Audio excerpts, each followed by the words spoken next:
à nossa reunião. Começo por cumprimentar as senhoras e os senhores deputados, também o senhor deputado Luís Marques Guedes, presidente da Comissão de Assuntos Constitucionais, Direitos, Liberdades e Garantias, que se juntou a nós para acompanhar esta reunião, e naturalmente que um cumprimento também ao senhor diretor-geral, a quem agradeço em nome de toda a subcomissão a sua disponibilidade para se juntar a nós.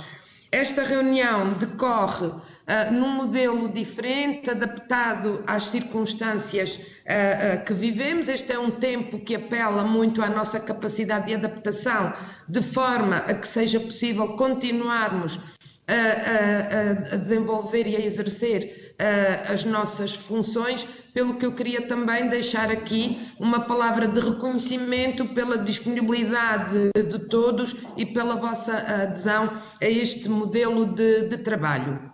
Eu, antes de darmos propriamente início à audição do Sr. Diretor-Geral, dar-vos-ia algumas informações de teor mais prático que se prendem com a forma como irá decorrer a nossa reunião, sem prejuízo de ter sido distribuída às senhoras e aos senhores deputados a nossa grelha. Portanto, como é do vosso conhecimento, nós temos dois requerimentos.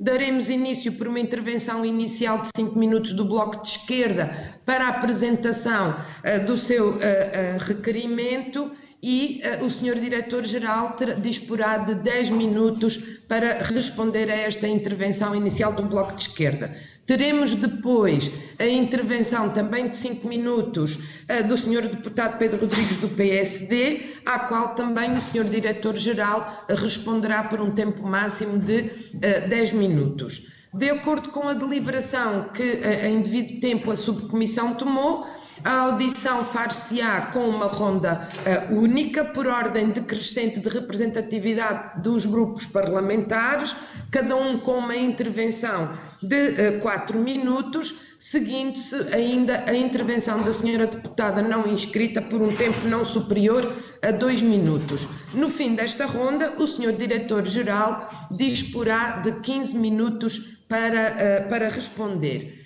Caso surja alguma questão que alguma senhora ou algum senhor deputado queira colocar, eu peço o favor de utilizarem o ícone à esquerda do vosso ecrã das mensagens e de me fazerem chegar a vossa pretensão através de uma mensagem. Resta-me desejar ainda que se encontrem todos de boa saúde, assim como todos os vossos. Vamos então dar início aos nossos trabalhos, e eu passaria de imediato a palavra ao Sr. Deputado José Manuel Pureza para fazer a intervenção inicial do Bloco de Esquerda. O Sr. Deputado dispõe de um tempo de 5 minutos, faça favor.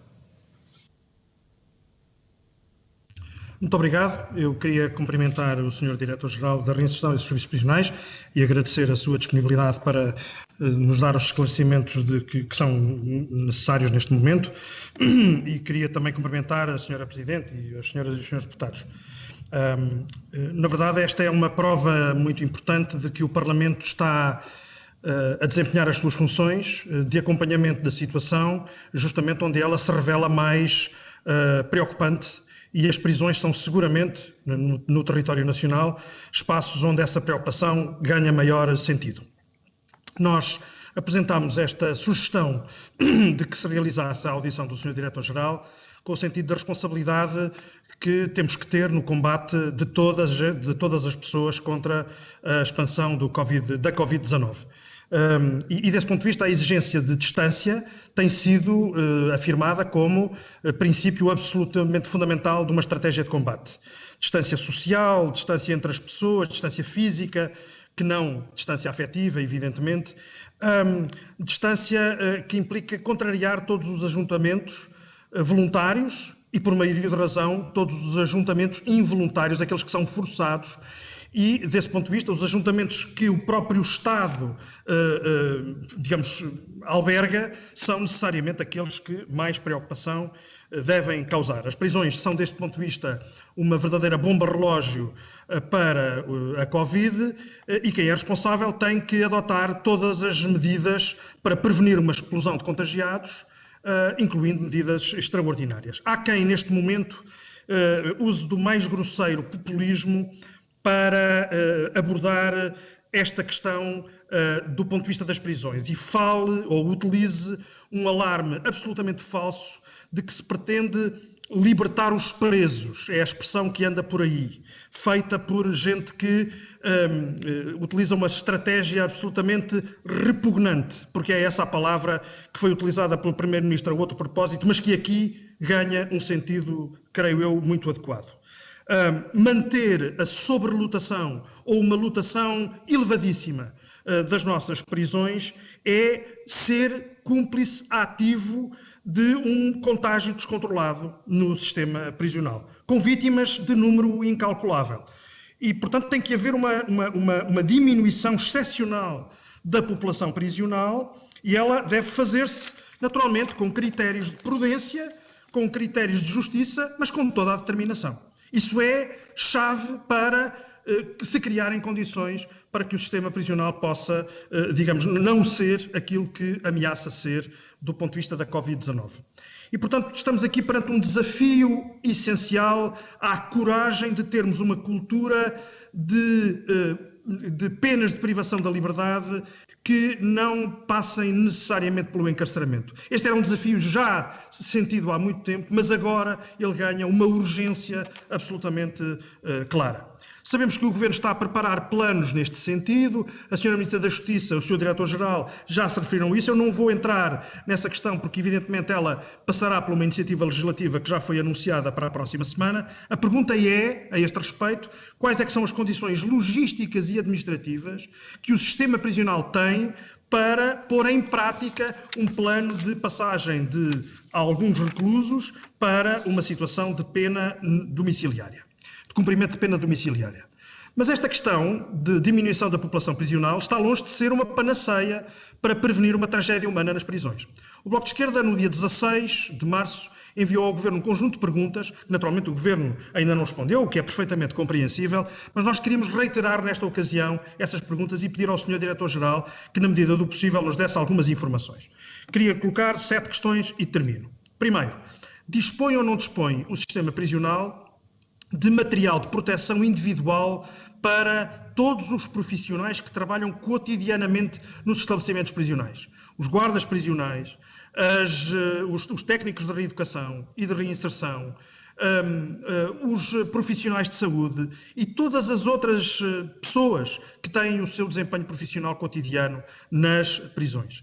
Há ou não, em prática, já a promessa de testes aos guardas prisionais, como pessoas que naturalmente estão num vai-vem entre as prisões e o mundo exterior, que precisam de ser efetuados. Segunda pergunta.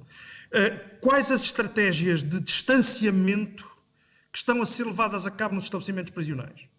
Nós podemos passar a ter uma população prisional mais curta, mas se não houver estratégias de distanciamento possível. Terminou o seu tempo, se puder concluir. Eu guardo então as outras perguntas para a ronda em que vou intervir, mas queria justamente colocar estas questões e depois guardarei outras perguntas para colocar na ronda que me couber. Muito obrigado.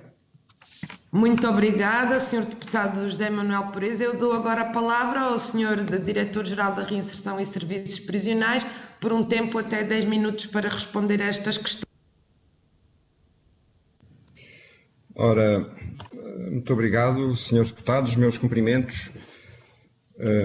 Efetivamente, o tempo exige disponibilidade de vós e de nós, porque o Estado não fica em casa e temos de continuar a tratar da coisa pública na área que nos compete. O preâmbulo introdutório do senhor deputado Pureza poderia ser assinado por mim. Por uma vez na vida, as prisões que são o não lugar, segundo Michel Foucault, não podem continuar a ser assim e têm que ser vistas, eu não diria com o ênfase alarmista que o senhor deputado colocou, mas como um foco possível de problemas que tem que ser atalhado e olhado com critério humanista, profilático e de preservação do bem público maior. Porque proteger os reclusos do Covid é proteger os funcionários e é proteger a comunidade envolvente. Efetivamente, quem esteja a par do que se vai lendo e escrevendo nos textos internacionais, nas Nações Unidas, no Conselho da Europa, todos são muito claros no sentido de que nesta situação excepcional há que adotar medidas excepcionais para proteger a população reclusa, e eu recordaria factos objetivos que estão nas estatísticas publicadas. A população reclusa portuguesa é, salvo erro, a quarta mais envelhecida da população prisional da Europa, e tem também no conjunto da população prisional europeia elevadas taxas de morbilidade, o que tem naturalmente a ver com o reflexo em que se encontra na sociedade, porque é da sociedade que as pessoas transitam para o sistema prisional, não tem a ver com negligência ou omissão de recursos que o Estado disponibilize. Recordo que aqui há alguns anos gastávamos 5 milhões com saúde de reclusos, estamos a gastar 12 milhões neste momento. Falo de milhões de euros, naturalmente. E, portanto, num momento tão difícil, é preciso superar a onda de populismo penal que poderia tolher os decisores políticos e encarar soluções humanistas e que resolvam e que ataquem e previnam o problema que temos entre mãos e que foi identificado. Efetivamente, não me compete falar de opções técnicas e jurídicas que o Governo ou a Assembleia da República e o Sr. Presidente da República venham a tomar, está fora da minha esfera. A pergunta sobre quais as condições logísticas e administrativas para pôr reclusos em pena domiciliária, se porventura a solução legislativa a adotar se encaminhar para esse sentido, eu encosto-me à extraordinária recomendação da Provedoria de Justiça, dirigida à Sra. Ministra da Justiça e presente no site da Provedoria de Justiça, que propõe uma medida que é no conjunto dos países da Europa. Muitos países estão a tomar medidas para aliviar a pressão prisional. Esta medida é no conjunto dos países da Europa inovadora e centra-se naqueles reclusos que já para lá do meio da pena, ou muito próximo do meio da pena, tiveram já saídas jurisdicionais autorizadas por juízes e que, portanto, têm um percurso consolidado de aproximação à comunidade e que são vistos e conhecidos na comunidade porque o princípio de aproximação à vida em liberdade que norteia a execução da pena de prisão exige que, a partir de certa altura, estas pessoas vão à comunidade e tenham contactos com a comunidade. E quero aqui dizer que das 1.800 saídas que o sistema prisional concentra estes reclusos, a taxa de sucesso é da ordem de 99%, porque efetivamente os factos objetivos e tratados assim o dizem. As condições logísticas que temos, pois, se a solução desenhada vier a ser essa, todos estaremos, no momento seguinte, porque esta casa tem uma grande tradição de se unir para enfrentar os momentos difíceis e de trabalhar sem olhar a horas e sem olhar a limites temporais. Todos estaremos aqui para executar essa medida ou outras que venham a ser adotadas, dando o apoio necessário aos tribunais de execução de penas, ou aos tribunais de condenação, ou ao Governo, ou à Assembleia da República, ou ao Sr. Presidente. Sobre a questão vou utilizar o acrónimo que se vulgarizou nas nossas vidas, EPI, Equipamento de Proteção Individual. As televisões bombardeiam-nos e enchem-nos com as limitações de EPI por todo o mundo, não é só em Portugal, estamos a lidar com um bem escasso. Temos procurado várias alternativas, temos tido o apoio da tutela e o apoio do Ministério da Saúde. Temos estado em diálogo, tive a ocasião de participar em discussões de alto nível com o Ministério da Saúde. Recebemos recentemente 22 mil máscaras e outro material como luvas que são de grande importância para proteger os funcionários que entram nos estabelecimentos prisionais. Com o evoluir da situação pandémica, dá instruções para que todos os que entram nos estabelecimentos prisionais vindos de fora passem a usar máscara, porque efetivamente o perigo da infecção está fora, por enquanto, e assim desejamos que seja, está fora do estabelecimento prisional. Estamos em constante diálogo com a tutela e temos um grupo focal, um grupo de trabalho criado mais a nível técnico com o Ministério da Saúde para que esse equipamento não nos falte. Temos ouvido sucessivas notícias que o país com sucesso está a conseguir importar o EPI, portanto estamos em crer que este equipamento, mas outros também como viseiras, como fatos, para tratar já com casos positivos, temos um na população reclusa até este momento, os fatos, as viseiras, as mangas, os tapa-sapatos, todo esse material, temos com a reserva necessária para os 15, 20 dias, 30 dias que seguem. Estamos a tratar de adquirir mais, portanto, não vamos descurar a proteção daqueles que trabalham connosco, guardas prisionais, funcionários civis, pessoal de saúde. Entre as proteções, entre esta medida de proteção, não descuramos nem rejeitamos a ideia de se fazer testes segundo critérios médicos. Todos os dias ouvimos reservas sobre uma bateria de testes que hoje dizem uma coisa, mas amanhã a pessoa pode estar noutra condição. Portanto, há critérios médicos, vamos seguir criteriosamente os critérios médicos.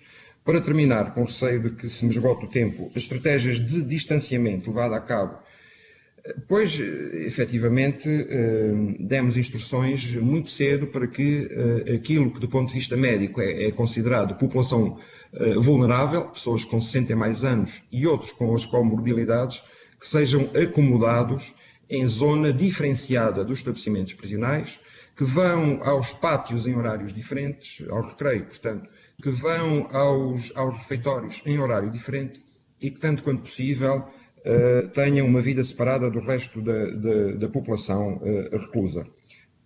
Mas eu não vou mentir, isto não é fácil de conseguir, embora não estejamos em sobrelotação, estamos neste momento com uma ocupação de cerca de 96%, isto não é fácil de conseguir nos estabelecimentos prisionais.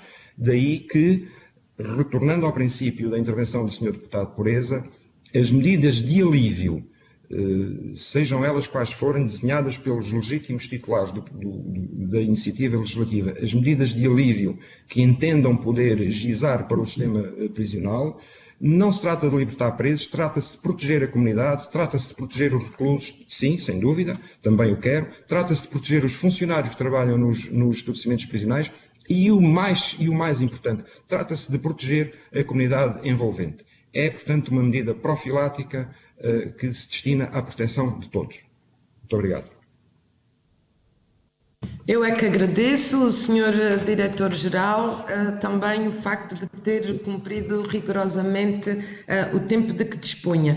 E passo agora a palavra ao Sr. Deputado Pedro Rodrigues, do PSD, para a intervenção de 5 minutos de apresentação do seu requerimento. O Sr. Deputado tem a palavra.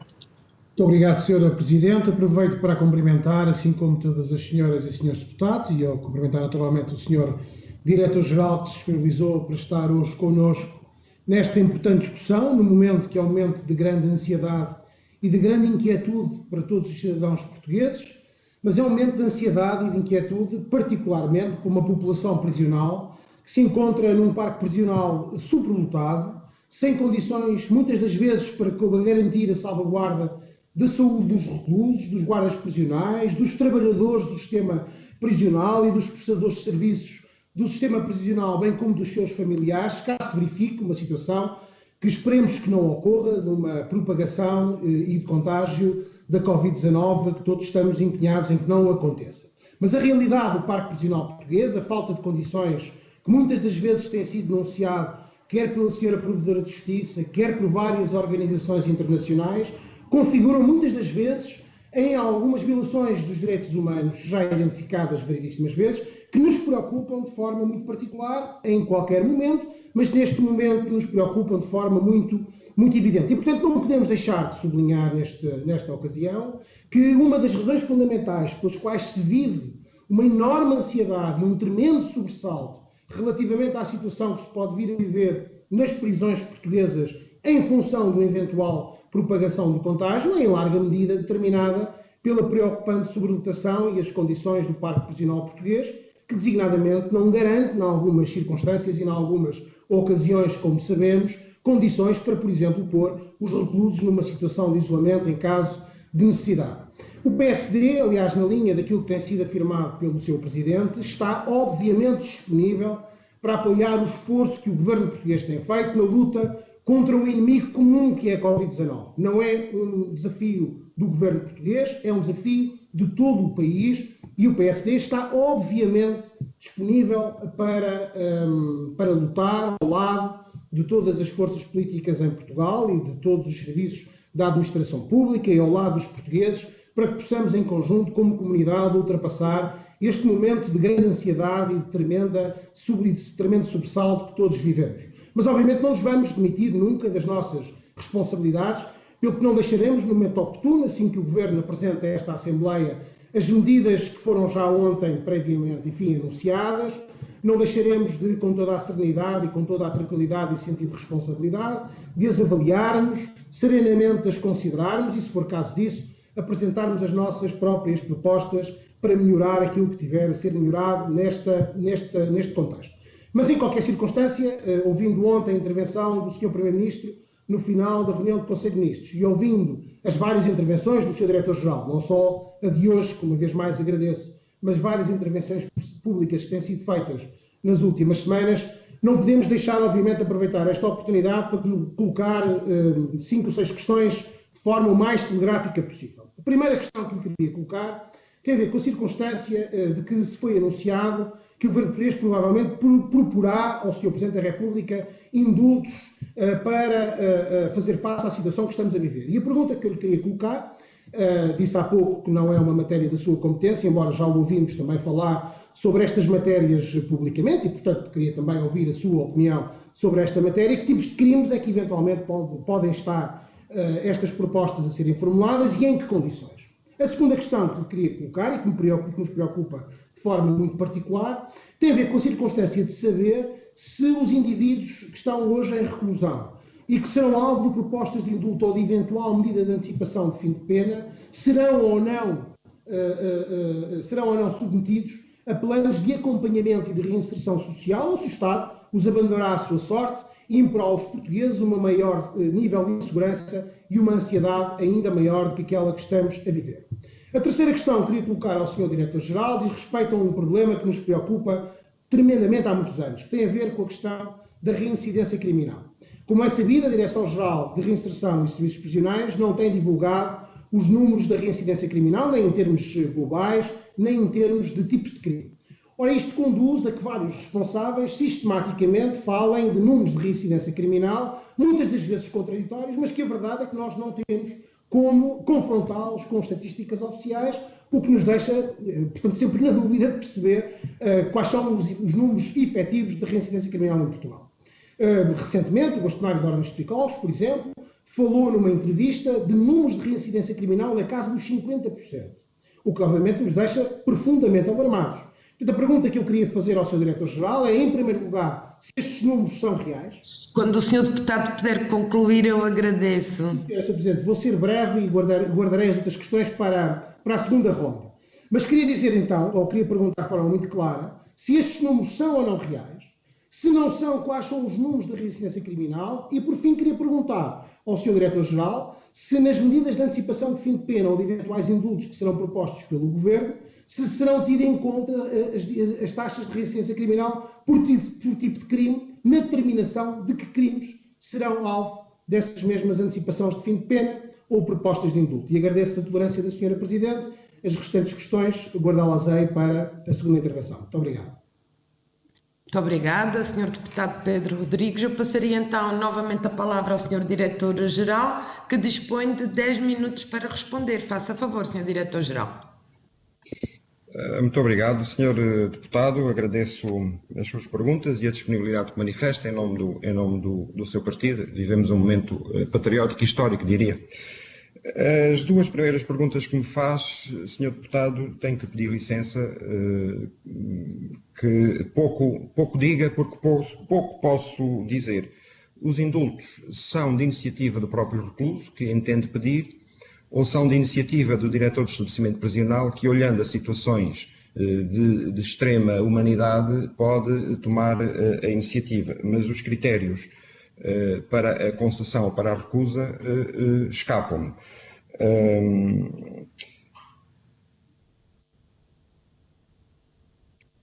Sobre se haverá acompanhamento ou não de quem venha a ser, eu rejeito desde já falar da palavra libertar, porque eu não sei que medidas é que vão ser tomadas e, portanto, ignorando o desenho daquilo que vai ser decidido pelos órgãos competentes, eu não posso sequer pronunciar-me sobre se se isso será tido em conta pelo legislador. Mas uma garantia lhe posso dar: as equipas de reinserção social que estão espalhadas pelo território nacional e que têm uma inserção única estarão dispostas e irão presente e cumprirão com aquilo que for pedido pelo legislador.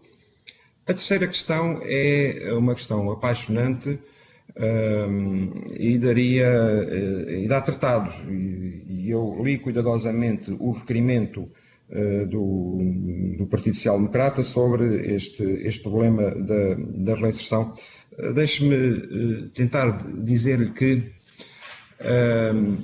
o número de reinserção, o número de reincidência, avançado pelo Sr. Bastonário da Ordem dos Psicólogos Portugueses, enferma claramente de um erro de paralaxe, que eu lhe tentarei explicar. Em primeiro lugar, teríamos que perguntar de onde é que vem qual é a origem deste número alarmante, se fosse verdadeiro, 50% de reincidência. Em 2003, a Provedoria de Justiça fez um magnífico trabalho de investigação e de auditoria aos estabelecimentos prisionais portugueses, intitulado As Nossas Prisões, e concluiu que a taxa de reincidência era de 50%. Na verdade, o que a Provedoria de Justiça aprovou foi a taxa de reincidentes, isto é, aqueles que, estando nos serviços prisionais a cumprir penas, já lá tinham estado antes. Isto nada tem a ver com a taxa de reincidência. Para encontrarmos uma taxa de reincidência, temos que perceber o conjunto das pessoas que foi condenado, que saiu em liberdade e não mais voltou ao sistema, em relação ao conjunto de pessoas que foi condenado e que volta a ser condenado depois. Aliás, este artigo do Sr. Bastonário da Ordem dos Psicólogos Portugueses é contrariado, porventura, pela maior sumidade que existe em Portugal sobre esta matéria, o professor Rui Abrunhosa, que alerta que, não descurando que, efetivamente, careceríamos de maior apoio de psicólogos nos estabelecimentos prisionais, alerta para que esta é uma taxa de reincidência e não uma taxa de reincidência. E, curiosamente, em 2011, há um estudo académico, eu tomei aqui os dados, eventualmente posso. Há um estudo académico que volta a encontrar 51% de taxa de reincidentes nos estabelecimentos prisionais. E, portanto, é este o erro de paralaxe. E quando se diz que, ao contrário, permita-me que cite o vosso requerimento, ao contrário do que se passa em outros países da Europa, Portugal não divulga números. Eu tenho que lhe dizer que, por exemplo, uma publicação séria, permitam-me consultar alguns dados, a quinta edição do European Source Book of Crime and Criminal Justice Statistics 2014, publicado na Haia, diz que omitiram dados sobre a reincidência em 41 países europeus, ou porque não os tinham, ou porque a medida é entendida como muito dispar. Há aqui uma questão técnica, senhor deputado, que é preciso ter presente. Temos o conceito de reincidência no Código Penal, isto é, quem é punido com pena de prisão efetiva e dentro de um determinado espaço temporal é punido por novo crime de prisão efetiva, concluindo-se que a primeira condenação não teve o efeito desejado. Isto é um critério muito, muito estrito, que podemos pôr de lado, porque, na verdade, porventura estamos mais interessados com o critério criminológico, que prescinde destas balizas temporais e desta motivação. Aliás, é curioso que o professor Rui Abrunhosa alerta para que estes discursos alarmistas sobre a taxa de reincidentes podem esconder tentativa de trazer tratamentos psicológicos agressivos, sendo que o passo que se segue, por exemplo, é o da castração química. Portanto, nada disto é inocente nem é inócuo. É um tema muito sério, é um tema muito difícil de tratar. Se falarmos de 50%, permitam aqui uma breve referência a dados que tirei do Conselho da Europa, sendo certo que os critérios são muito dispares e, na verdade, não sabemos do que estamos a falar. Temos a França com 38%, temos a Holanda com 48,5%, 52% nos jovens, temos os países nórdicos 24% a 31%, temos a Irlanda com 51%, temos a Itália com 68%, temos a Austrália com 53%, mas eu repito, e poderia continuar, estamos a falar, não sabemos bem de que critérios é que estamos a falar, como é que a reincidência está a ser medida. Permita-me que dê nota de um trabalho que se iniciou em 2015 na Direção-Geral das Reinserções e Serviços Prisionais e que vai prosseguir por 10 anos e que está a seguir todos os reclusos que saem em liberdade condicional ou em antecipação da liberdade condicional e que faz um estudo no final de cada ano. Portanto, estamos em 2019, temos já 4 dados. As taxas de reincidência, olhando para estas pessoas que saíram em liberdade condicional, rondam entre os 22,7% em 31 de dezembro de 2018. Há um ano em que houve 30% de taxa de reincidência e há um outro ano em que houve 10% na taxa de reincidência. Dados interessantes para abordarmos este problema. Os dados que já vamos conseguindo consolidar. Os libertados que têm mais condenações são os mais jovens. Os homens libertados são quem tem mais condenações, numa proporção de 90-10 com as mulheres. Quanto maior é o número de penas que estas pessoas tinham, maior é o número de vezes que repetem. Quando é imposta uma regra de conduta de proibições de consumos, há mais novas condenações. Sinal de que as adições condicionam o percurso, o regresso das pessoas à sociedade. Quando é imposta a regra de obrigar a procura de atividade profissional, nota-se também maior repetição do crime, sinal de que a desinserção social é fator criminógeno a ter em conta. Portanto, Sr. Deputado, tentando não sair dos meus 10 minutos e sendo certo que haveria ainda muitas coisas a dizer sobre esta matéria, refuto o caráter científico de 50% de taxa de reincidência. Os dados que temos, se não são mais detalhados, é porque esta matéria é extraordinariamente difícil, que existem plataformas informáticas, tratamento informático complexo, definição rigorosa do critério de reincidência que interessa conhecer às instituições e ao Estado português, mas refuto, dizia, esse número alarmante de 50%, que se reporta, sim, repito, às taxas de reincidentes, de pessoas encontradas dentro do estabelecimento prisional que já lá tinham estado antes. Muito obrigado, Sr. Deputado. Eu é que agradeço ao Sr. Diretor-Geral mais uma vez o estrito cumprimento do tempo. Terminamos assim as intervenções iniciais, pelo que daremos de imediato início à ronda única pelos partidos e pela senhora deputada não inscrita. Começo assim por dar a palavra à senhora deputada Cláudia Santos, do Grupo Parlamentar do Partido Socialista. A senhora deputada tem a palavra, faça favor. Muito obrigada, Senhora Presidente. Permita-me que comece por a cumprimentar, dando nota de que em boa hora se decidiu nesta legislatura constituir esta subcomissão para a reinserção social e assuntos prisionais, cuja utilidade fica agora ainda mais evidente. Cumprimento também as senhoras e os senhores deputados que participam nesta audição, assim como o senhor Diretor-Geral de Reinserção e Serviços Sociais, e cumprimento muito enfática e particularmente. Numa altura em que o senhor Diretor-Geral tinha iniciado funções há relativamente pouco tempo, tive a oportunidade de o ouvir numa conferência sobre o sistema prisional e nesse âmbito fez uma afirmação que na altura me impressionou bastante sobre o enorme desafio que representa transformar um sistema prisional típico do século XIX num sistema prisional do século XXI. Fiquei a pensar naquilo que significa esse salto no tempo que agora nos é proposto, sobretudo quando agora, paradoxalmente, somos confrontados com um desafio mais típico do século XIX, o desafio que representa uma epidemia por um vírus para o qual não há vacina. Se esse é um desafio do século XIX, temos, porém, um problema adicional.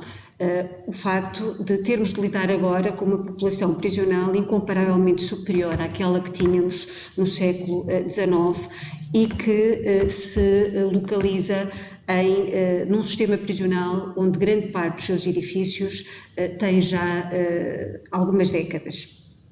Nós conhecemos o plano de contingência que já foi adotado no âmbito do sistema prisional, nomeadamente a criação de enfermarias de retaguarda, o facto de as visitas terem sido limitadas ou terem cessado a partir de 16 de março, o facto de haver novos procedimentos de segurança no âmbito da recepção de encomendas, a possibilidade que os reclusos agora têm de fazerem mais chamadas telefónicas diárias para manterem os laços com os seus familiares, e sabemos o quão importante é a proteção e a preservação desses laços para a própria reinserção. Sabemos também que foram suspensas as transferências de reclusos entre vários estabelecimentos prisionais e sabemos que a entrada de novos reclusos acontece agora num conjunto de estabelecimentos prisionais que foram restringidos. Todavia, apesar de existir esse plano de contingência, aquilo que me parece mais relevante é a existência na sociedade portuguesa de um consenso que não é total, mas que é muito significativo sobre a necessidade de, para além desse plano de contingência, adotarmos medidas de redução da população prisional. É preciso que alguns reclusos saiam dos estabelecimentos prisionais e é assim porque conhecemos as características da nossa população prisional, uma população prisional envelhecida e com uma percentagem significativa de reclusos particularmente vulneráveis em razão da doença ou em razão das doenças. E nessa medida a redução da população prisional é inequivocamente imposta por razões humanitárias de proteção de direitos humanos individuais, mas é também seguramente imposta por uma proteção da comunidade, na medida em que os estabelecimentos prisionais, por não serem totalmente fechados, implicam um fluxo de pessoas entre o interior da prisão e o exterior da prisão. Todavia, o que quero é regressar à minha referência inicial, àquela citação que fiz da afirmação do Sr. Diretor-Geral, para lhe deixar uma única pergunta.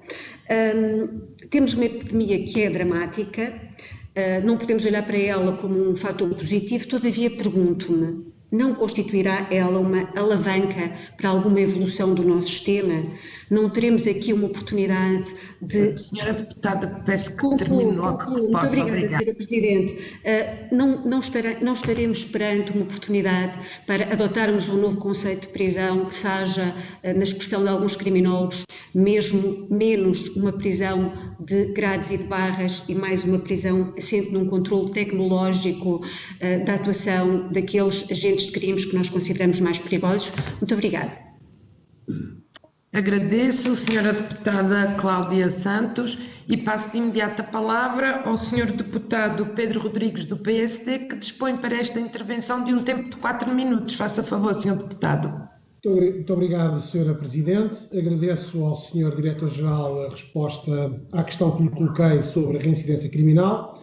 De facto, a reincidência criminal é não só um tema apaixonante, até do ponto de vista teórico, mas é também um tema preocupante e que cria, de facto, por vezes, sobressalto na sociedade portuguesa. E foi essa uma das razões fundamentais pelas quais o Grupo Parlamentar do PSD não quis deixar de trazer este tema a debate com o Sr. Diretor-Geral, justamente para que se possa esclarecer a sociedade portuguesa sobre o que é que está em causa quando falamos de reincidência criminal e para obviar e para combater eventuais políticas populistas que ponham em causa a dignidade da pessoa humana, o personalismo, o humanismo, que o Grupo Parlamentar do PSD sempre colocará em causa e estará sempre do lado do humanismo, do personalismo e da dignidade da pessoa humana. Portanto, queria agradecer ao Sr. Diretor-Geral e exortá-lo a que a Direção-Geral possa, no futuro, ir dando instruções e informações sobre esta matéria, de forma a que possamos ter estatísticas e números oficiais e não ficarmos por afirmações não consubstanciadas em evidência científica ou em números objetivos. Não queria, contudo, deixar de aproveitar a oportunidade de deixar 3 questões ao Sr. Diretor-Geral, no pouco tempo que me resta, sobre o momento preocupante que vivemos de combate à Covid-19 em meio regional. E a primeira pergunta que eu queria deixar tem a ver com os modelos que têm sido desenvolvidos por outros países neste momento. É sabido que a grande maioria dos países da União Europeia, os Estados Unidos, a Austrália, o Reino Unido, têm vindo a desenvolver, ou começaram já a desenvolver, alguns mecanismos de antecipação de fins de pena, de suspensões de pena, de prisões domiciliárias, mas é sabido que estes países são países, muitos deles, onde se desenvolvem avaliações de risco à entrada dos reclusos no sistema prisional, durante o exercício e o cumprimento da pena, e avaliações de risco, não só do risco de reincidência, mas também das condições psicossociais e emocionais do recluso e das próprias condições que o recluso tem de readaptação ao meio social. E estes países têm procurado desenvolver, tanto quanto é sabido, políticas ou de suspensão de penas ou de prisões domiciliárias com acompanhamento muito permanente dos serviços de reinserção social. E, portanto, eu queria perguntar ao Sr. Diretor-Geral, ou reforçar a pergunta, no sentido de perceber que mecanismos de avaliação de risco vão ser desenvolvidos pelos serviços prisionais portugueses numa eventual antecipação de fins de penas ou até de prisões, de cumprimento de penas em prisão domiciliária, nesta matéria. Em segundo lugar, queria perguntar ao Sr. Diretor-Geral qual vai ser a posição, ou qual é a posição do Sr. Diretor-Geral relativamente, por exemplo, a crimes de corrupção e de roubo, que são crimes que têm estado fora da aplicação de medidas de antecipação de fins de pena num conjunto de variedíssimos países da União Europeia, Estados Unidos, Austrália e Reino Unido. Queria também perguntar ao Sr. Diretor-Geral como está a ser feito o acompanhamento do estado de saúde dos profissionais das prisões, dos prestadores de serviços das prisões e até dos próprios reclusos. Queria também perguntar ao Sr. Diretor-Geral qual é o plano de contingência que está hoje desenvolvido para a circunstância de amanhã haver um recluso ou um profissional dos serviços prisionais que esteja contagiado com a Covid-19 e com tudo o que isso implica ao nível da prestação de cuidado de saúde a essa mesma população. Não queria também deixar de questionar o Sr. Diretor-Geral sobre a questão de saber como é que nesta fase estão a ser desenvolvidas as políticas de transferência e transporte de reclusos, se elas estão a ocorrer, bem como as saídas precárias de reclusos nesta fase muito preocupante. Para finalizar, não queria deixar também de lhe perguntar de forma direta e clara o que é que está a ser pensado como plano de contingência para os jovens que estão a cumprir medidas tutelares educativas. São jovens que estão sob a responsabilidade do Estado e, portanto, queria perceber o que é que a Direção-Geral... Peço ao Sr. Deputado que termine logo que tenha oportunidade. Obrigada. Muito obrigado.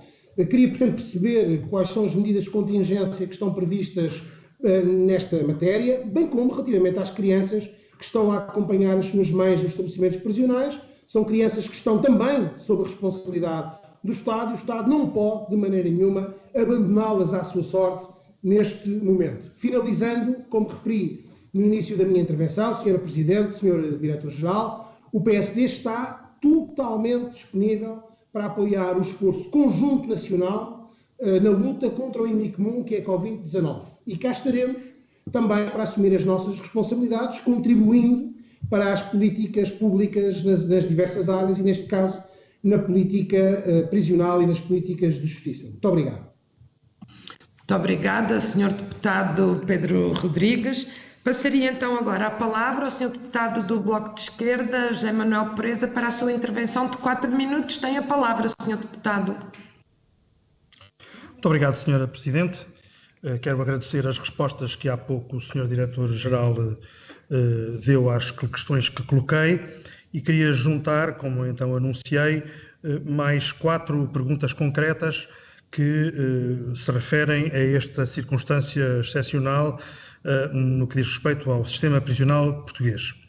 A primeira dessas perguntas é a de, enfim, lhe pedir que nos diga se nos estabelecimentos prisionais em Portugal, em todos eles, há a garantia de espaços de isolamento individual para acolher indivíduos, sejam reclusos ou sejam profissionais, que mostrem ter sintomas que se aproximem daquilo que é o quadro clínico de evolução da Covid-19.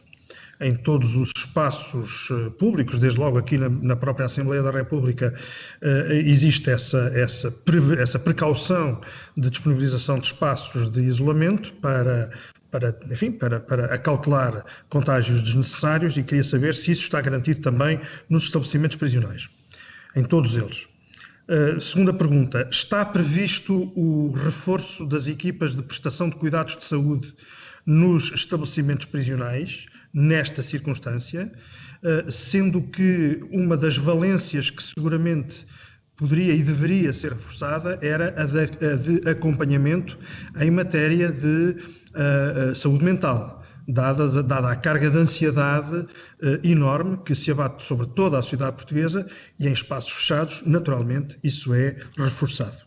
Terceira pergunta, está garantido o transporte em tempo útil e em veículos adequados para o efeito de reclusos ou de profissionais, mas sobretudo neste caso de reclusos, que estejam contaminados, para as enfermarias de retaguarda de Caxias e de Santa Cruz do Bispo? Se não erro, são estas as duas que estão previstas no plano de contingência do sistema prisional português. E finalmente, a última pergunta que lhe queria colocar diz respeito à interação com as famílias dos reclusos. Em alguns estabelecimentos prisionais essa interação ficou vedada, em outros estabelecimentos essa interação ficou limitada. Em muitos desses estabelecimentos em que houve uma limitação, mostra-se ser inadequada à disponibilidade efetiva por parte das famílias, e queria saber se há algum esforço de ajustamento do horário limitado de interação, de visita com essas famílias. E se o Sr. Diretor-Geral considera ser totalmente prudente a permissão de entrada de roupa nos estabelecimentos prisionais. Sei que a comida ficou interditada, não é assim, tanto quanto sei, com a roupa, e queria lhe perguntar se, na avaliação que os serviços fazem, que a Direção-Geral faz, isso se revela de prudência, enfim, adequada ao momento que estamos a viver. Uma vez que é a minha última intervenção, quero agradecer ao Sr. Diretor-Geral e dizer-lhe que da nossa parte contará com todo o apoio de que necessitar, que a Direção-Geral necessitar, para que as prisões em Portugal não se venham a revelar naquilo que é o receio justificado de toda a sociedade portuguesa. Muito obrigado. Muito obrigada, Sr. Deputado. Passo então a palavra ao Sr. Deputado António Filipe, do PCP, para a sua intervenção, para a qual dispõe de 4 minutos. Sr. Deputado tem a palavra, faça favor. Muito obrigado, Sr. Presidente, Srs. Deputados, Sr. Diretor-Geral. Queria cumprimentá-lo, sendo esta a primeira reunião que temos possibilidade de ter aqui na Assembleia da República. Cumprimento enquanto velho companheiro de curso que fomos na Faculdade de Direito de Lisboa já há uns anos atrás. Nós temos também uma reunião solicitada com Vossa Excelência, mas no âmbito da Subcomissão para a Igualdade, que será um dia destes agendada. Não é uma questão que tenha a premência daquela que hoje nos está a ocupar aqui. Queria dizer também que já fomos informados pelo Sr. Presidente da Primeira Comissão que a solicitação que fizemos de ouvir a Sra. Ministra da Justiça precisamente sobre as medidas legislativas que seja necessário tomar relativamente ao sistema prisional estará também já agendada para a próxima semana, que aguardamos com expectativa, na medida em que é o tempo de discutir medidas que não podem deixar de revestir caráter legislativo, mas que são inquestionavelmente necessárias para o sistema prisional. Não se trata, como já alguém disse, de querer pôr bandidos na rua. Isso é uma forma execrável de encarar este problema. Do que se trata é de pessoas que estejam no sistema prisional a cumprir pena e segundo determinados critérios e que se revele que não têm uma perigosidade suscetível de causar alarme social, não propriamente mandá-las para a rua, mas mandá-las para casa, para proteção dos próprios e para proteção de todos e da sociedade no seu conjunto.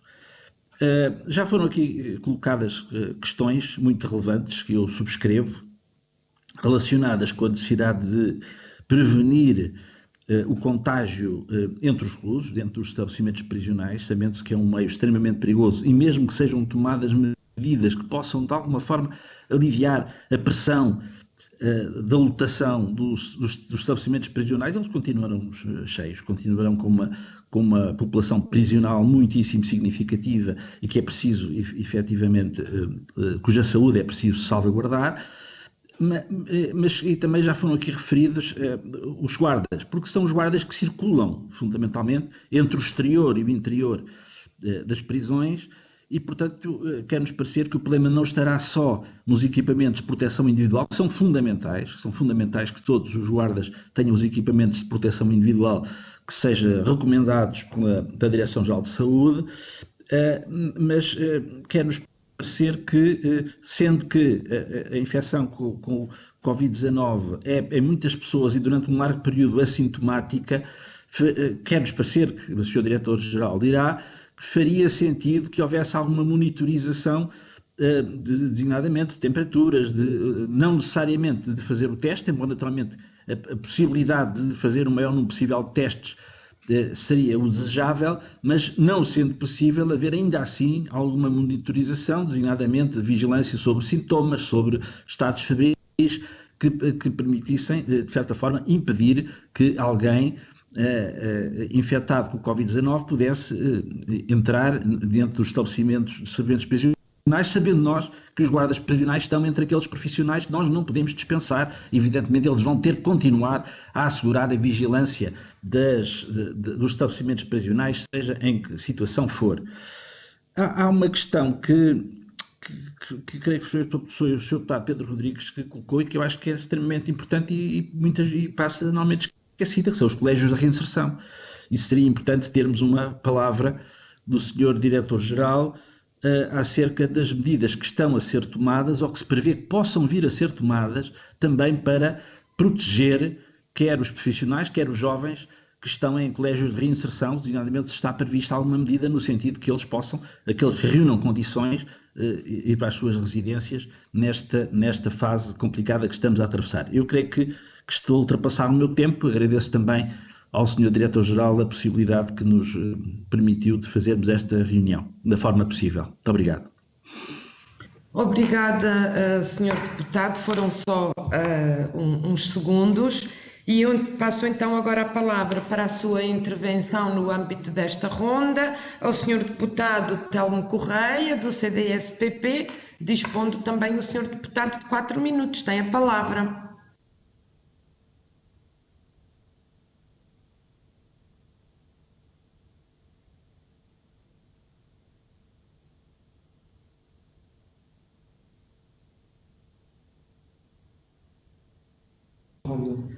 Senhoras e senhores deputados, temos um problema técnico, estamos com dificuldade em colocar a imagem e o som do senhor deputado Telmo Correia. Se nenhum ou nenhuma de vós tiver nada a opor, de forma a não pararmos esta reunião, até porque ela está a ser transmitida através do canal Parlamento, eu passaria a palavra à senhora deputada Inês Sousa Real do PAN para fazer a sua intervenção de 4 minutos e tentaríamos, no entretanto, resolver esta pequena dificuldade técnica. Senhora deputada Inês Sousa Real tem a palavra, faça favor.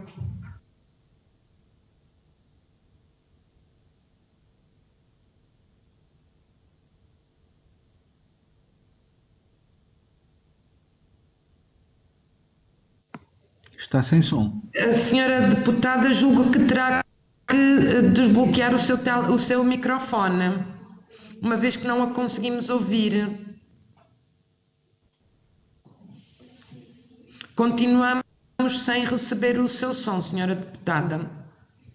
Não se preocupe que descontaremos este tempo, naturalmente, mas não a conseguimos ouvir de facto.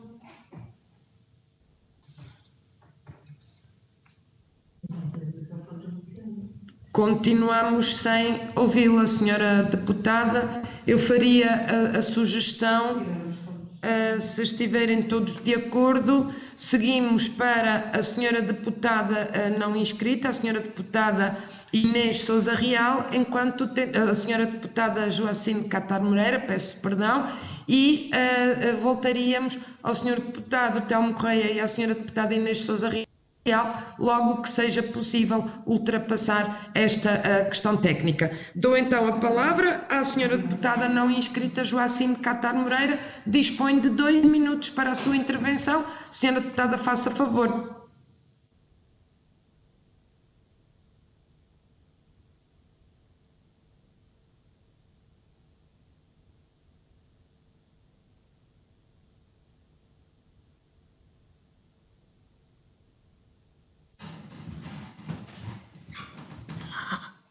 Alô?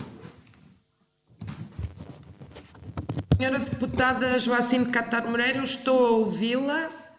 Faça favor, dispõe de 2 minutos. Sim, senhora.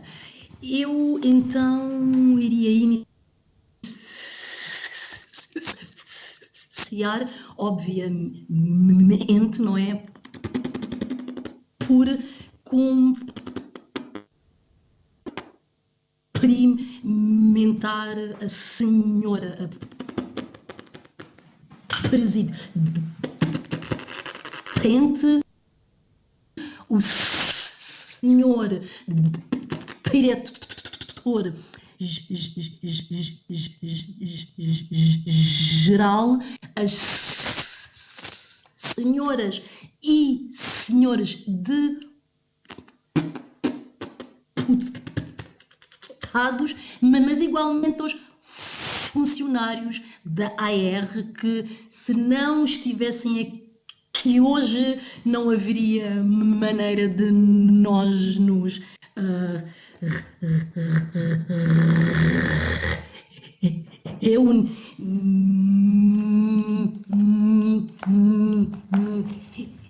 irmos.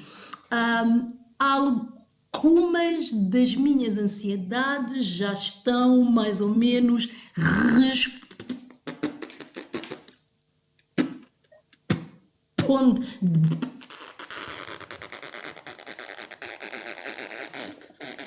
respondidas.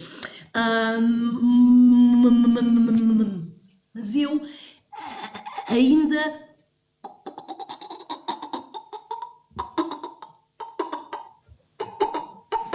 continuo sem entender se o senhor diretor-geral considera necessária ou não necessária a libertação de alguns recursos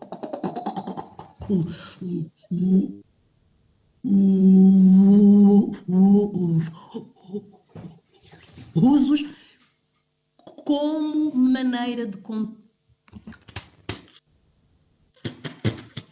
contrariar a sobrelotação, que é um dos elementos que normalmente, quando eu recebo alguns e-mails e alguma correspondência é um dos elementos que todos os reclusos referem sucessivamente. Entender ainda se considera insuficientes ou se considera suficientes as medidas tomadas e as medidas anunciadas. Igualmente, entender se existem algumas outras terminou o seu tempo, medidas quando puder concluir, agradeço. Considero úteis. Era isto então. Sim, senhora. Muito obrigada, senhora deputada Joacine Catar Moreira. Vamos então tentar que possa participar agora desta reunião o senhor deputado Telmo Correia, do CDS-PP, que dispõe de 4 minutos para esta sua intervenção. Senhor deputado, queira fazer o favor, tem a palavra.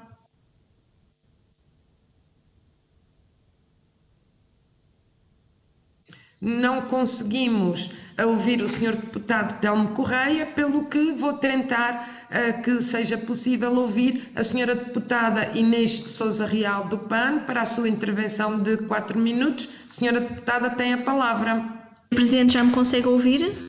Agora estamos a ouvi-la. Faça favor, senhora deputada, dispõe de 4 minutos.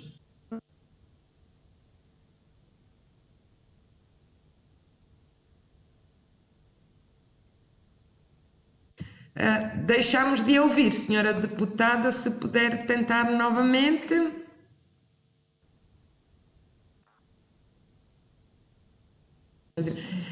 Atendendo à inexistência de condições técnicas para ouvir a senhora deputada Inês Sousa Real e o senhor deputado Telmo Correia, do CDS-PP, eu darei a palavra ao senhor diretor-geral para responder às questões que lhe foram colocadas até agora.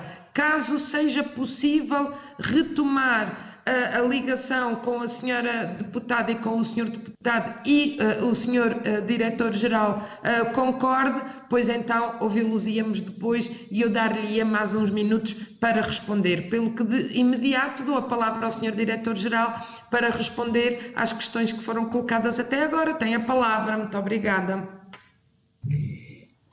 Muito obrigado.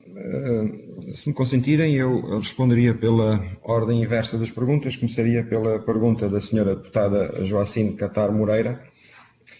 Se o diretor-geral considera necessária a libertação de alguns reclusos com maneira de contrariar a sobrelotação. A sobrelotação nos estabelecimentos prisionais contrariam-se com medidas de política criminal e com investimento no parque penitenciário.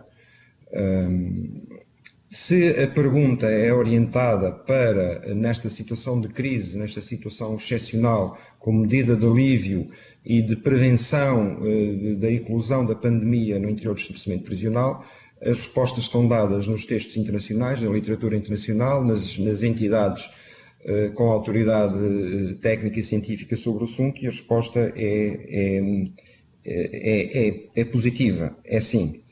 Sobre a sua outra pergunta, se são suficientes as medidas anunciadas, a senhora deputada, as medidas anunciadas conheço-as pela televisão, estão desenhadas ainda de forma muito genérica, portanto, permita-me que me reserve para um momento posterior, quando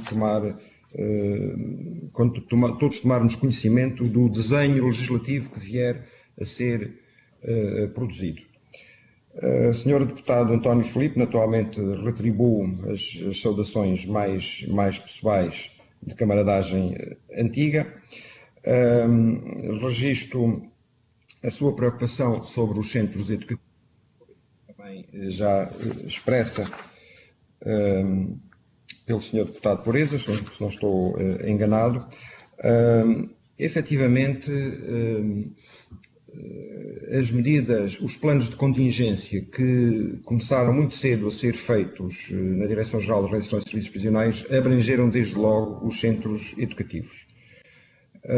E com medidas muito semelhantes às que foram impostas para os estabelecimentos prisionais, como o fecho das visitas, a quarentena obrigatória para os jovens que regressassem ou que entrassem nos centros educativos, as mesmas regras sobre a entrada de produtos, de sacos com roupa, as mesmas regras de acesso, e neste caso nos jovens até mais alargadas, regras generosas de acesso a meios de comunicação à distância para que os laços familiares não se percam.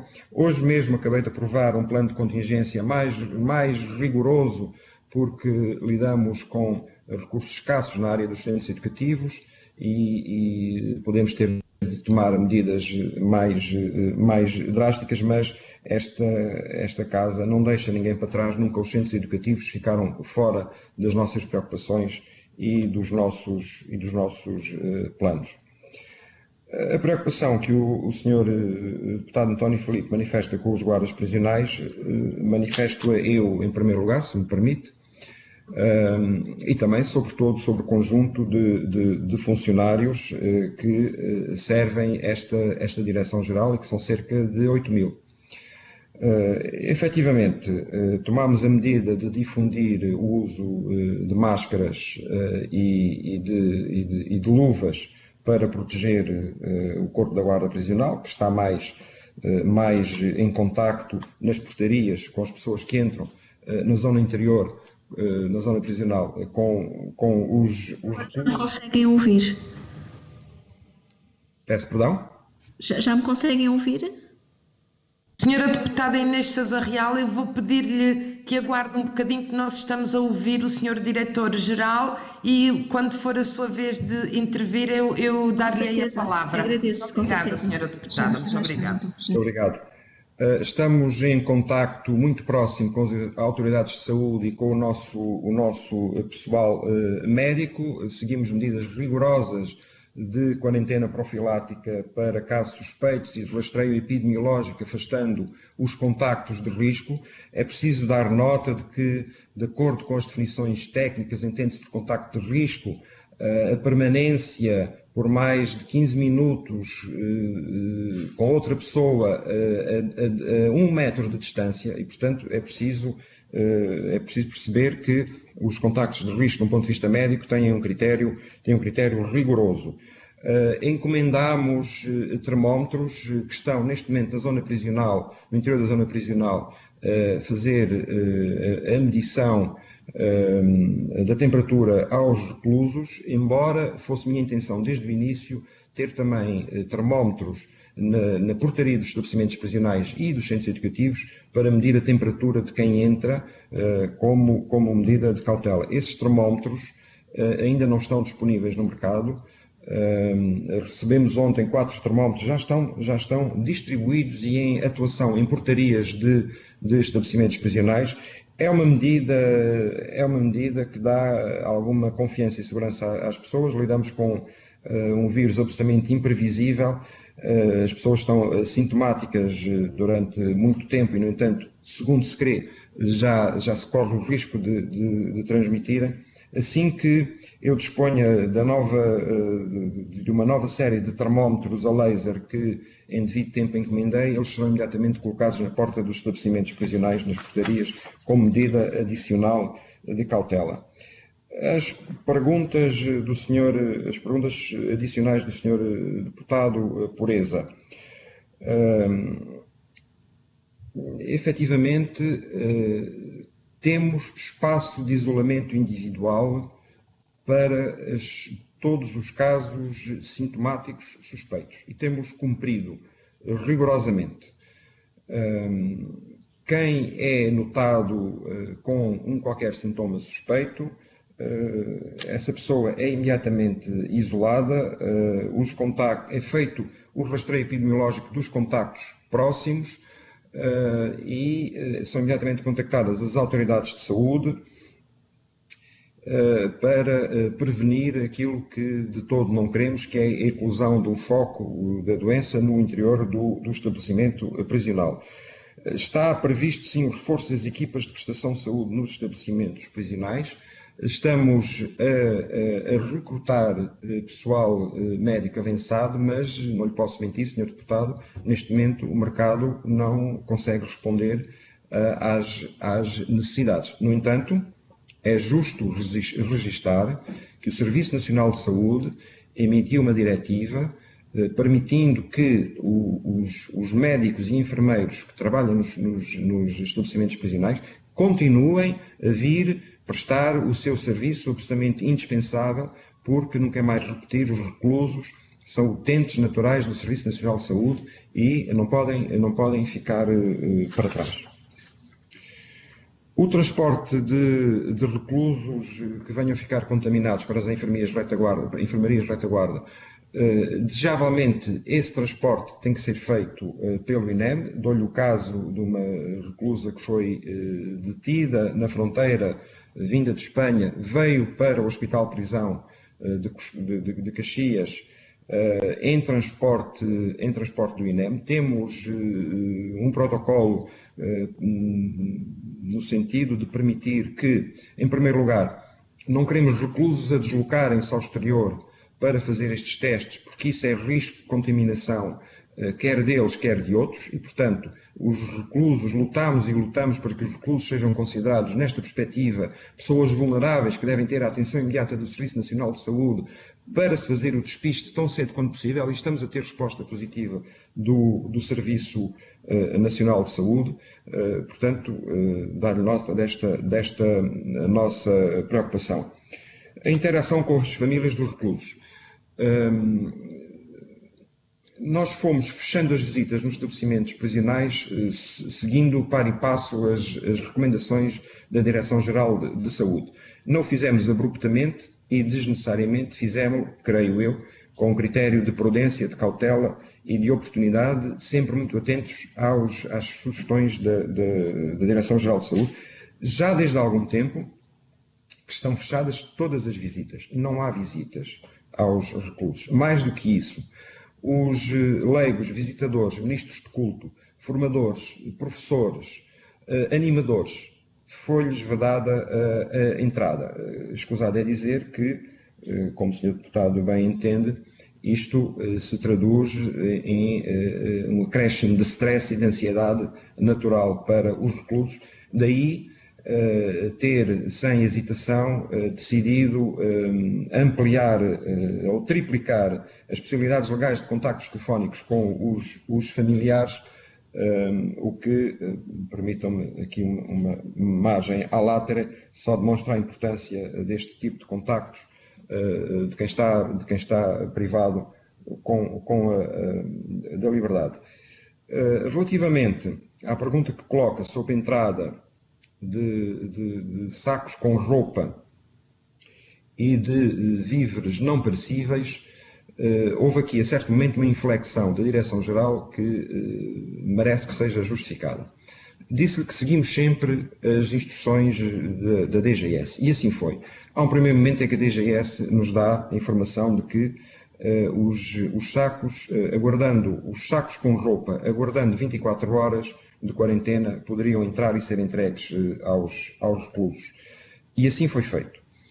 A partir de certa altura, porque o conhecimento sobre esta doença é evolutivo e, portanto, a situação tem que ser dinâmica e temos que ter flexibilidade, recebemos a informação da DGS de que poderiam entrar sacos com roupa, víveres não perecíveis, sujeitos a uma quarentena de 42 a 78 horas. Eu impus a quarentena de 78 horas por mera cautela e, portanto, neste momento os familiares podem entregar nas portarias dos estabelecimentos a roupa lavada dos seus familiares, dos seus reclusos, e víveres não perecíveis que 78 horas depois chegam às mãos dos reclusos.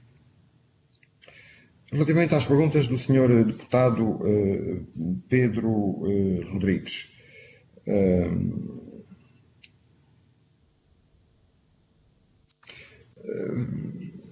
pergunta-me sobre indultos.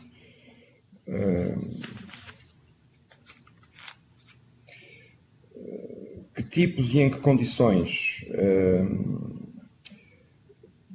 efetivamente, permita-me que insista, é matéria que escapa ao critério do Diretor-Geral. Posso selecionar os casos de humanidade e certamente que o faremos. Dizia o senhor deputado que a reincidência é um assunto apaixonante, é sem dúvida, mas eu não creio que a informação que eu lhe dei sejam afirmações não consubstanciadas. O trabalho que a Direção-Geral de Reinserção Social e Serviços Prisionais faz desde 2015, acompanhando os reclusos libertados em liberdade condicional, é um trabalho sério, sistemático. O que me pode dizer é que ele ainda é curto no tempo e com um universo relativamente limitado, mas é, tanto quanto eu sei, o critério de reincidência criminológica, que não penal, mais consistente que existe em Portugal e se nos dá uma média de 23%, 22,7% de reincidência, os números são animadores. É metade daqueles 50% que foram inicialmente avançados. Falou o Sr. Deputado de modelos seguidos por outros países, de avaliação de risco, mecanismos de avaliação de risco vão ser desenvolvidos. Sr. Deputado, mais uma vez teria que lhe dizer que, desconhecendo que medidas vão ser adotadas pelo Governo e ou pela Assembleia da República, eu tenho muita dificuldade em dizer-lhe o que quer que seja. Efetivamente, temos disponibilidade nas nossas equipas de reinserção social para fazer um acompanhamento próximo de quem venha a ser colocado temporário ou permanentemente fora dos estabelecimentos prisionais, por medidas que venham a ser implementadas. Posso dar a garantia de que não viraremos costas, através das nossas equipas de reinserção social, não viraremos costas a quem, por hora, abandonar os estabelecimentos prisionais ao abrigo das medidas que venham a ser tomadas. Pergunta-me o Sr. Deputado qual a posição do Diretor-Geral sobre roubo e corrupção. Sr. Deputado, eu sou magistrado, sempre fui magistrado toda a minha vida e não estranhará que eu tenha as minhas convicções pessoais. Neste momento, o Diretor-Geral adiantar que preferências tem ou deixa de ter sobre tipos de crimes que venham a ser abrangidos por qualquer medida que eu ignoro é absolutamente prematuro. Se olharmos para anteriores medidas de graça concedidas pelo legislador em Portugal, encontramos sempre um critério de prudência, de cautela, de uma zona de exclusão de crimes que nunca são abrangidos por estas medidas de graça, mas eu diria que agora a iniciativa está na mão do legislador e o Diretor-Geral, que aqui representa o Poder Executivo da Administração, aguardará que o desenho lhe seja apresentado. Pergunta-me como é que está a ser feito o acompanhamento do estado de saúde de todos os profissionais e se houver alguém infectado, como é que se faz? Seguimos as regras da Direção-Geral de Saúde, seguimos as regras dos planos de contingência que fomos aprovando sempre com o apoio técnico do nosso pessoal médico. Quem tiver sintomas é sempre isolado, sendo profissional não deve aguardar no interior dos estabelecimentos prisionais, havendo sintomas, não deve aguardar no interior dos estabelecimentos prisionais, a não ser num isolamento muito limitado, até que a Autoridade de Saúde tome conta do caso. Privilegiamos, e vamos ter este privilégio, de que o Serviço Nacional de Saúde venha até nós fazer os testes, precisamente para proteger a comunidade lá fora. Portanto, as medidas, neste condicionalismo de incerteza em que todo o país vive, as medidas estão a ser planeadas, executadas, concretizadas, com serenidade, dizendo-lhe eu, para si e para todos os que me ouvem, que este é o maior embate que o sistema prisional português alguma vez enfrentou. Mas vamos enfrentá-lo com determinação. Pergunta-me sobre saídas precárias e transferências. Eu pedi aos diretores que interrompam por hora a concessão de saídas precárias aos reclusos. porque, como sabe, há as saídas jurisdicionais, que é da competência dos senhores juízes, e que, estando a consenti-las ou a dá-las, estão a permitir que elas sejam gozadas em momento posterior, diluído ou diferido para 4 meses, o que é uma medida que nós agradecemos à magistratura, que está naturalmente sensível a este problema. As saídas precárias, eu pedi aos diretores dos estabelecimentos prisionais que as interrompam, na certeza de que, logo que a situação normalize, nenhum recluso será prejudicado no número de saídas precárias a que tem direito e no número de dias a que teria gozo. Portanto, Senhor Diretor-Geral, a puder, a breve trecho, concluir a sua intervenção para que possamos tentar ouvir os outros senhores deputados em falta, eu fico grata. Obrigada. Com certeza. Eu terminaria então a resposta às perguntas do Sr. Deputado Pedro Rodrigues. Jovens nos centros educativos, creio que já lhe dei uma resposta. O Sr. Deputado coloca uma questão de grande humanidade. As crianças com mães nos estabelecimentos prisionais. Eu devo dizer uma coisa, as creches nos estabelecimentos prisionais estão fechadas, as mães estão com as crianças nas celas.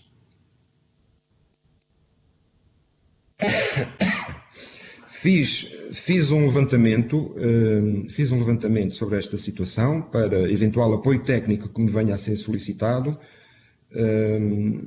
E, portanto, a maior parte destas mulheres estão em regime aberto. Eu gostaria, enfim, atrevo-me aqui a dar um passo para fora daquela que eu entendo que deve ser a prudência do Diretor-Geral nestas matérias. Eu gostaria que o legislador pensasse na situação. Peço desculpa, destas mulheres. E terminava por agora. Muito obrigado. Obrigada, Sr. Diretor-Geral. Agradecendo então desde já a sua compreensão para a necessidade de fazer uma última intervenção em resposta às questões que ainda lhe são colocadas. Eu começaria por ver se está disponível já o Sr. Deputado do CDS-PP, o Sr. Deputado Telmo Correia, tem a palavra. Julgo que não é ainda possível ouvir o Sr. Deputado Telmo Correia, pelo que eu passaria imediatamente a palavra à Sra. Deputada Inês Sousa Real do PAN. A Sra. Deputada dispõe de 4 minutos para a sua intervenção. Muito obrigada, Sra. Presidente. Penso que agora já estarão em condições de me ouvir.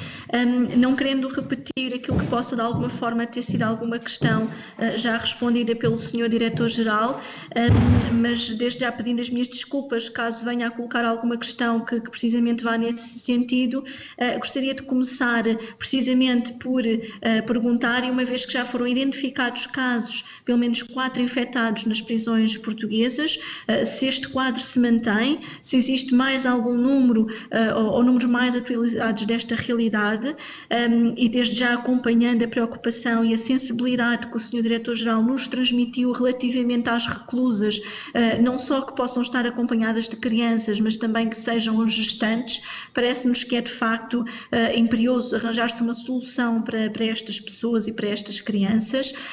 Queríamos nesse sentido também saber se foram acionados planos de contingência em todos os estabelecimentos prisionais, nomeadamente qual foi o critério para a sua ativação, se está subjacente àquilo que possa ter sido alguma sintomatologia ou algum caso identificado. Também nos parece, em termos de espaço, que em alguma medida já foram aquilo colocadas algumas questões, mas não sei se foram colocadas no âmbito daquilo que tem a ver apenas com o isolamento ou com as prisões em camaratas ou ainda com o próprio espaço dos pátios, portanto, porque normalmente também são espaços onde existe um grande aglomerado e uma grande concentração de reclusos. A par destas preocupações também, de que forma é que está a ser garantido o acompanhamento psicológico, não apenas dos reclusos, mas também dos técnicos, uma vez que existe aqui um stress associado diariamente com a iminência de poder existir um surto deste vírus dentro do estabelecimento prisional, e também se existe uma rotatividade dos técnicos, ou seja, de maneira a tentar garantir que há aqui algum período de isolamento, pelo menos dos 14 dias, que possa ser recomendado por parte da Direção-Geral de Saúde e da Organização Mundial de Saúde. Em relação às questões da sobrelotação, e bem sabemos que elas estão amplamente relacionadas com os problemas genericamente identificados dos estabelecimentos prisionais, mas também da própria reincidência, que aqui já foi sendo referida. Eu recordo as palavras do professor Menezes Leitão, que falou de facto recentemente que o facto de existir esta sobrelotação nos estabelecimentos prisionais, a par do isolamento, são fatores importantes para a elevada taxa de morbilidade devido, por exemplo, à toxicodependência ou até mesmo à tuberculose. Gostaríamos de saber qual é que é a situação atual, uma vez que os dados também não são muitas vezes claros em relação a esta questão, em termos de sobrelotação, qual é que é a taxa e se existem casos mais graves de alguns estabelecimentos onde esta sobrepopulação possa estar mais presente. Ao mesmo tempo, gostaríamos de saber, relacionado com a questão da libertação dos reclusos, o Sr. Diretor já teve aqui o cuidado de falar que, obviamente, que quer à semelhança dos indultos ou de outras circunstâncias em que há uma libertação, é tida em linha de conta aquilo que possa ser a tipologia do crime praticado pelo indivíduo. Ainda assim, não podemos deixar de descurar aquela que possa ser a preocupação de, em crimes mais graves, poder existirem pessoas que de alguma forma façam parte do grupo de risco, se estão ou não a ser pensadas outras medidas que não passem necessariamente pela libertação destas pessoas, nomeadamente para não as inserir em contextos familiares onde possa, por exemplo, ter ocorrido violência grave, como a violência doméstica ou o abuso infantil, ou também uma outra circunstância que não podemos menosprezar, que é o facto destas próprias pessoas não terem tido tempo de reestruturar as suas vidas, nomeadamente não terem uma casa para onde ir, e de ao saírem do estabelecimento prisional ficarem numa situação de sem-abrigo, de sem-teto, e portanto não haver aqui uma solução também para estas pessoas. Por outro lado, se está identificado quais então estes grupos de vulnerabilidade, portanto já existe aqui uma possibilidade de quantificar quantas pessoas se encontrariam nesta situação, e também se existiria um acompanhamento ou uma avaliação também do ponto de vista emocional, do ponto de vista psicológico, quer relativamente à forma como estão a lidar com a situação, quer por outro quanto à sua eventual e potencial libertação, não obviamente para casa, mas para outro tipo de regimes. Portanto, senhora deputada, fico grata. Concluo mesmo, isto porque associada a esta medida está a questão das pulseiras eletrónicas, e gostaria de perceber se existiria ou não capacidade de monitorização e de acompanhamento destes casos. Termino, obviamente, agradecendo não só ao Sr. Diretor-Geral os esclarecimentos que nos prestou, mas também a elevada sensibilidade face a esta problemática que é, sem dúvida, complexa e para o qual devemos estar todos convocados para procurar soluções. Obrigada.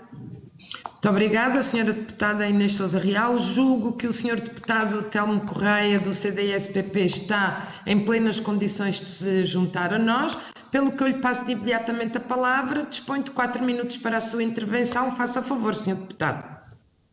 Muito obrigado, Sra. Deputada. Não foi efetivamente fácil, mas penso que agora sim estamos finalmente com condições técnicas. Eu queria, obviamente, em primeiro lugar, agradecer ao Sr. Diretor-Geral a sua disponibilidade e a sua presença por esta forma entre nós.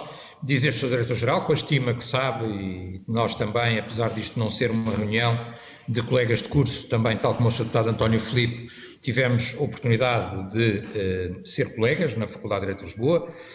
Conheço bem o seu trabalho e, sobre esta matéria, no entanto, perguntar-lhe, Sr. Diretor-Geral, e em primeiro lugar, e em nome do CDS, o seguinte: saber que medidas foram tomadas quando se começou a iniciar ou não o plano de contingência em relação ao sistema prisional, porque a adoção de medidas agora mais inovadoras ou mais radicais, obviamente que tem que ser equacionada do ponto de vista do que é que foi feito anteriormente. E em relação ao que foi feito anteriormente, nós temos aqui algumas dúvidas. Eu peço desculpa, por estas razões não acompanhei todas as suas explicações, mas logo à partida saber, por exemplo, se nos dois principais estabelecimentos prisionais, que além de estabelecimentos prisionais, são também eles próprios hospitais, por assim dizer, e portanto penso que estamos a falar basicamente em Caxias e em Matosinhos, se eles foram de alguma forma adaptados ou não para responder a esta situação Covid. E se há uma possibilidade ou não de adaptação, estamos a pensar e estamos a ver em várias situações no país a criação, por exemplo, de um tipo de hospitais de campanha. Será que isso é possível em ambiente prisional ou não?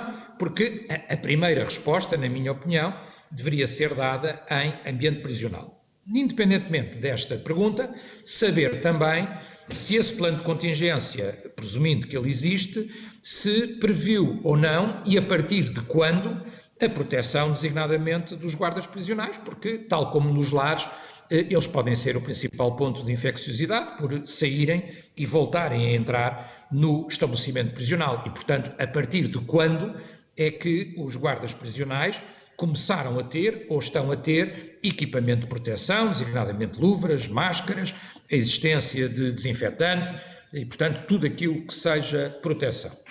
Em relação a outro tipo de medidas, e saber ainda, obviamente também, neste contexto, se existe ou não e de que forma a capacidade de, aparecendo casos dentro dos presos, se há possibilidade ou não de isolamento, de transferência, de destinar, não sei, um estabelecimento, uma ala, ao seu acompanhamento.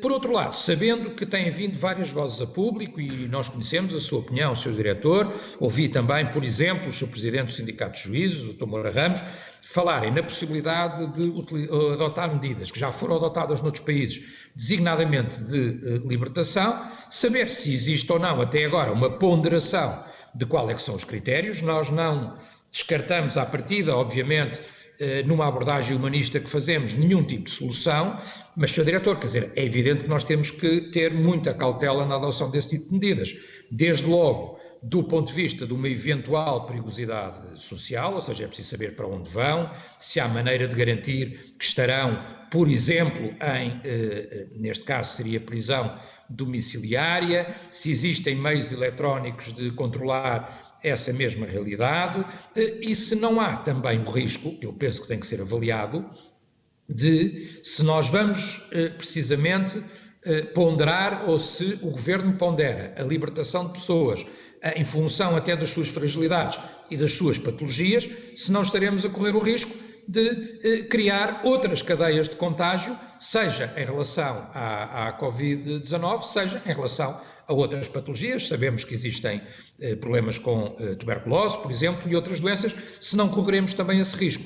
Eu acho, na nossa perspectiva, que a resposta a estas perguntas, e a sua opinião pode obviamente ser importante, a decisão será do Governo, a resposta a estas perguntas e este tipo de garantias, por assim dizer, ou seja, os critérios, por um lado, de quem poderá ou não ser abrangido por essas medidas. Estou mesmo a terminar, Sra. Presidente. A adoção dessas medidas, quais são os critérios e, por outro lado, se é possível dar estas garantias, são para nós, obviamente, decisivas para a ponderação que queremos a fazer. Muito obrigado, Sra. Presidente, e muito obrigado mais uma vez, Sr. Diretor-Geral, pelos esclarecimentos que nos tem estado a dar ao longo da tarde. Muito obrigado. Muito obrigada, Sr. Deputado Telmo Correia. Estamos então em condições de dar a palavra para os esclarecimentos finais a estas duas intervenções que foram feitas ao Sr. Diretor-Geral. Eu atribuo para esse efeito um tempo de 5 minutos e dou-lhe a palavra de imediato. Muito obrigado. Seguindo o critério, eu começaria pela ordem inversa das perguntas e, obviamente, endereçava também um cumprimento particular ao deputado Telmo Correia. As várias questões que coloca são todas muito interessantes e mereciam, porventura, mais tempo do que aquele de que eu disponho. No dia 17 de fevereiro saímos com o primeiro plano de contingência e nessa altura estava já encomendado todo o EPI, o Equipamento de Proteção Individual, que depois, por razões de mercado que todos conhecemos e que afeta todos os países da Europa, fomos atraiçoados por essa falta. Mas, ao mesmo tempo, percebemos que tínhamos que criar duas enfermarias onde pudéssemos recolher e tratar os nossos reclusos que viessem ficar doentes, e devo-lhe dizer que, do pé para a mão, do dia para a noite, restaurámos uma ala no Hospital Prisional de Caxias, que estava degradada, com infiltrações, foi pintada, restaurada, recuperada, com a ajuda da Cruz Vermelha. Montámos material médico, temos ali 37 camas que neste momento estão vazias, à espera dos primeiros casos que esperemos que não ocorram. O único caso de uma reclusa infectada está na ala de mulheres e, portanto, está a ser tratada e cuidada e o caso está a evoluir com boa prognose. Ao mesmo tempo, no hospital, ao mesmo tempo no estabelecimento prisional de Custóias, criámos uma ala com 17 camas. Receando que a situação pudesse agravar-se, contactámos as Forças Armadas e a Proteção Civil. Temos à nossa disponibilidade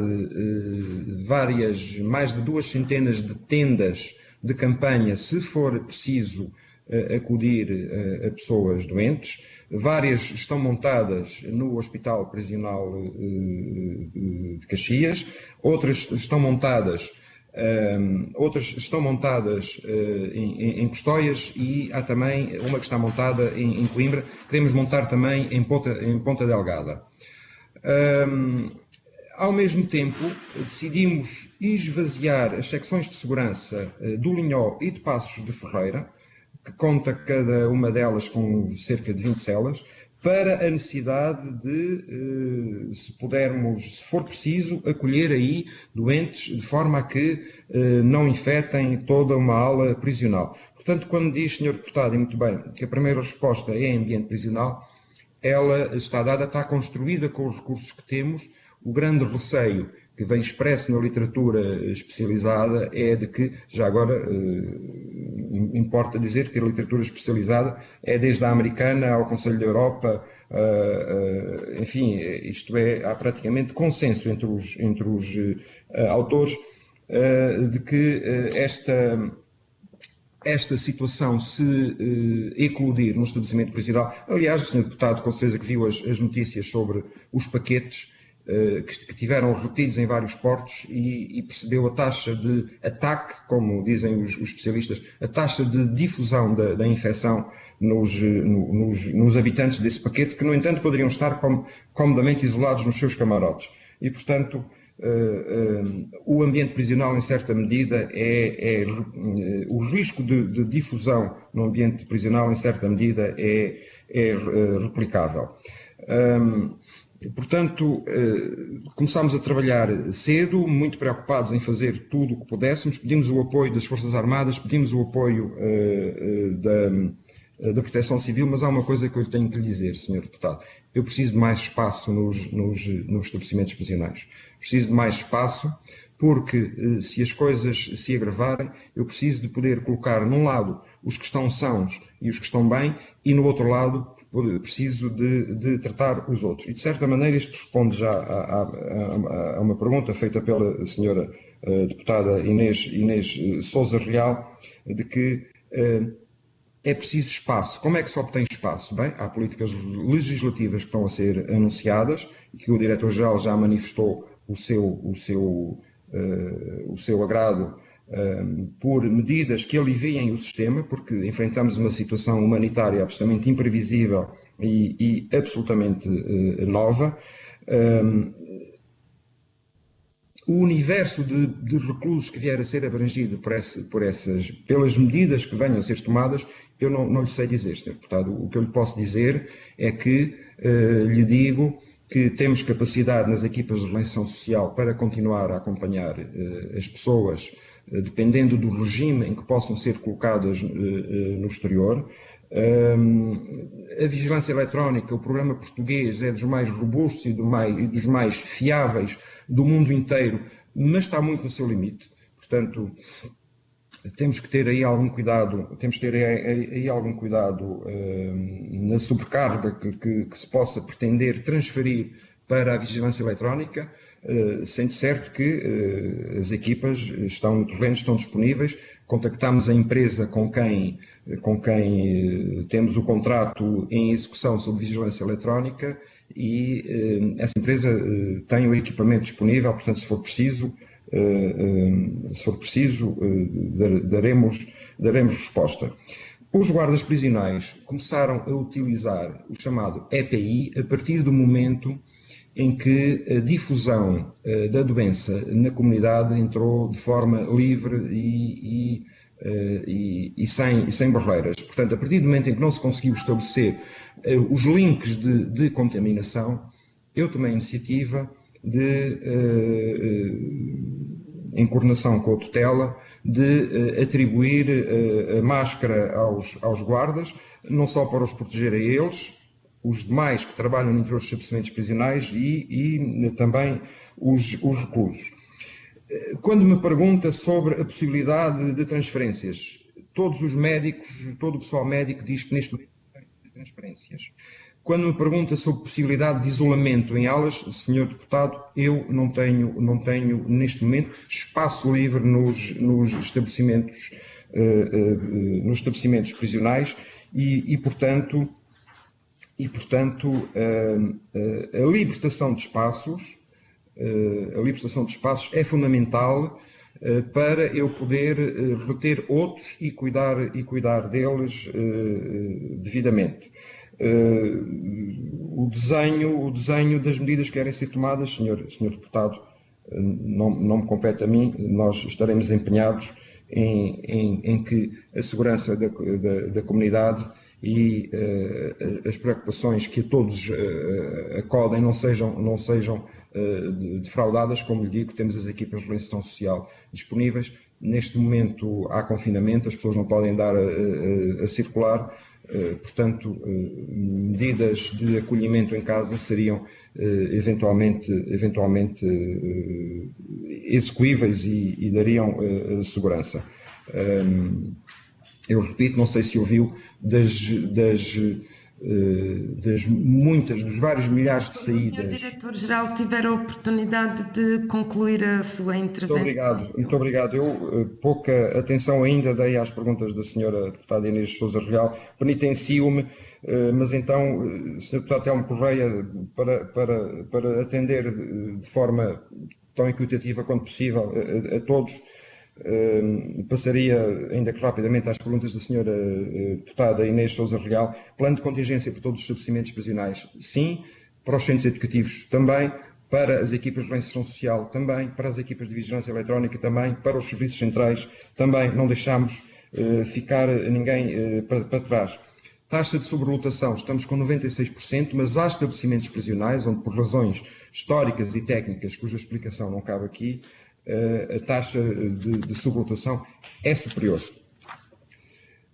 Os crimes mais graves, pergunta a Sra. Deputada, abrangidos qualquer medida, Sra. Deputada, não sei que medidas vão ser tomadas, não lhe posso responder. As preocupações sociais que refere com a saída de pessoas que não têm uma retaguarda preparada, Sra. Deputada, preocupa-me também a mim. Porventura temos que chamar aqui a Segurança Social e toda a comunidade, porque de uma certeza eu tenho, senhora Deputada, a execução das penas de prisão não é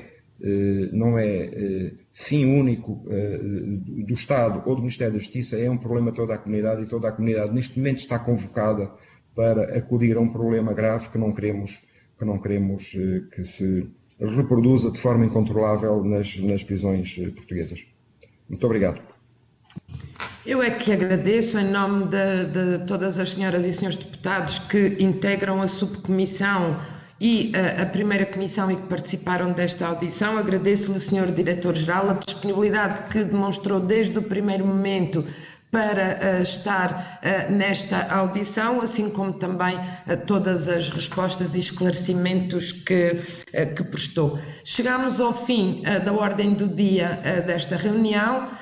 Queria, antes de terminar, agradecer às senhoras e aos senhores deputados também a disponibilidade que demonstraram para aderir a este modelo de funcionamento da subcomissão, o qual de facto não teria sido possível sem a participação das diversas equipas técnicas da Assembleia da República que nos prestaram todo o apoio ao longo dos últimos dias na preparação desta reunião e hoje, durante o decurso dos trabalhos, fica aqui o nosso agradecimento e o nosso reconhecimento, é do trabalho de todos que podemos fazer este combate que é agora uma prioridade para todos nós. Agradeço, pois, a todos, desejando muita saúde para cada um de vós e para as vossas famílias. Muito obrigada e boa tarde a todos. Muito obrigado, boa tarde. Igualmente, obrigada. Muito obrigado.